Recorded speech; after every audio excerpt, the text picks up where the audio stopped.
Welcome to The Breakdown, where we're breaking down marketing knowledge for auto repair shop owners like you. Well, hi everyone, and welcome to The Breakdown, where we take complex topics and we break them down into easy to understand topics.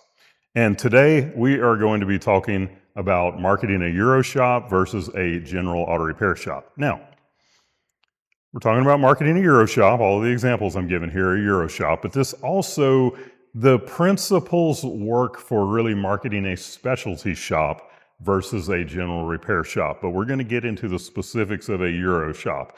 If you have a diesel shop, still listen because so much of this applies. Now, y'all have me on one of my favorite topics. I love talking about this because most of the marketers in the industry, they try to market every auto repair shop like it's the same. They try to market them all like they are general auto repair, and it doesn't work. You have to know who it is that you are talking to.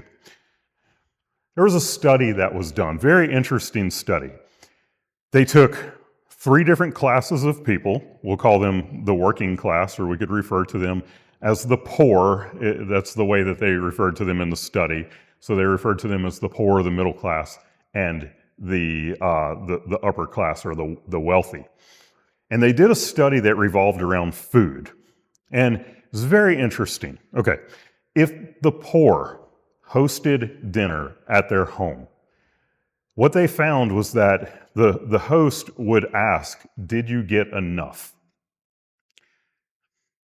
Listen to this, because this is very telling, all right? The poor would ask, "Did you get enough?" The middle class would ask, "How was everything? Was everything good?" They wanted to know about the quality. The poor wanted to know about the quantity. The wealthy, on the other hand, would ask, "How does everything look?" They were concerned about appearance. And this is the same thing that you need to be thinking about if you are marketing a Euro shop. Because look, the last thing in the world that you want to be doing is working on Euro cars that are owned by poor people. There's a lot of them out there. And those are the worst clients. I'm sorry. Even lower middle class, you do not want to work on Euro cars owned by lower middle class. And look, it's hard to talk, you talk about the poor and the middle class and the wealthy and all of that, and people will judge you for talking about this. But I'm sorry, this is a fact of life. There are different classes of people when it comes to income and their ability to maintain their vehicles. This is just life. This is just truth. Okay? So the poor wanted to know, did you get enough? Quantity. The middle class wanted to know, how was everything? Was it good? Quality. The upper class wanted to know, how did it look? They were concerned about appearance. In a Euro shop, you need to be concerned about quality and appearance. It's not about quantity.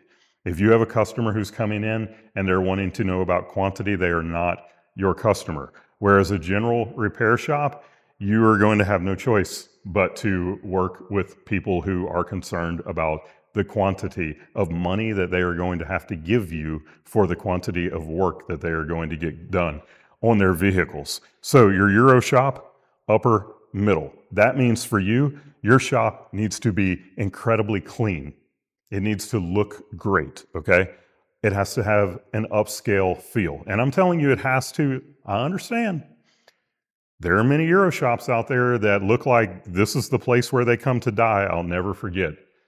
When I owned my Euro shop in Apex, we went to another Euro shop to help them with a car that they had. It was me and one of my technicians. And my tech looks around, and he still is a guy who will say anything. He has no filter. He looks around the back lot with the owner of the other shop right there, and he says, "Oh, so this is where they come to die." And I almost died when he said it, but it was true. You want to have an upscale feel. A concierge-level service. I did a blog post and a podcast all about creating a concierge auto repair shop. You should go listen to it or read the blog.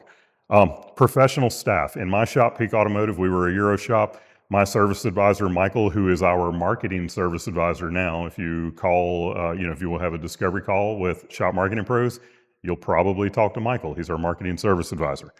Michael is at our shop was always wearing a button-down shirt and a tie.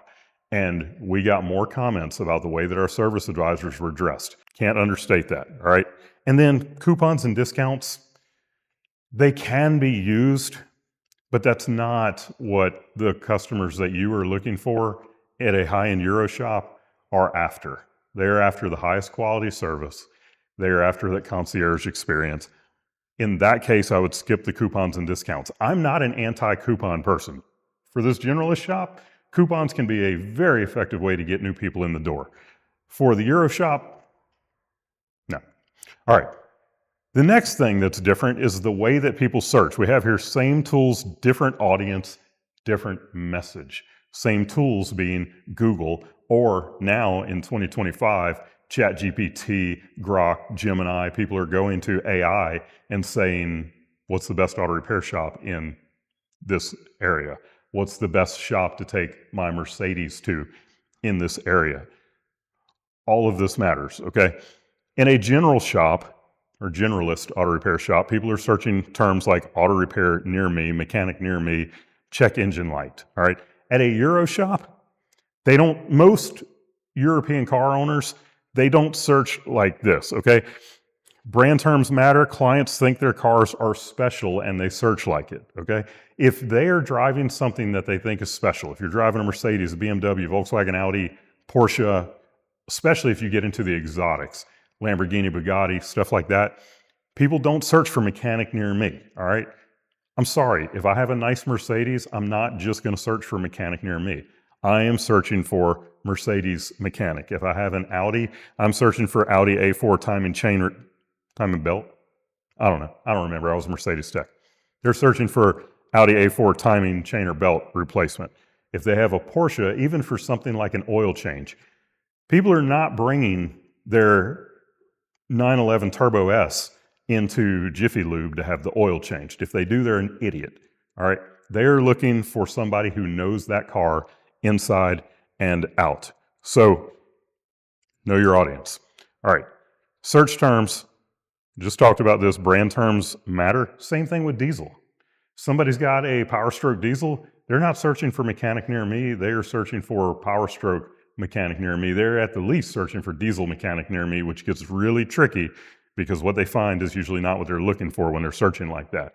But Power Stroke, Cummins, Duramax, they're searching with the name of the engine. Euro cars, they're searching by the brand. So BMW repair in Atlanta. We watch like at my shop, we watched every car. Goes along with that concierge level service, but also this is a blog post example that you might write and have on your website, why we wash every Mercedes. It helps Google and AI to understand the vehicles that you work on and helps people to find you when they're searching. So write about specifics when you're doing blog posts. I was a Mercedes tech, so I love using Mercedes as examples because I know what I'm talking about when it comes to those. All right, an example of a blog post might be something about an S-Class Mercedes evaporator core replacement. Lord knows I did enough of those. But know your audience, match their values, and don't try to lure in a Mercedes owner with a $10 oil change, because what you're going to get is the working class that owns a Mercedes, that can't afford to own a Mercedes, that's bringing their car in and never coming back to you again. All right, that was the breakdown.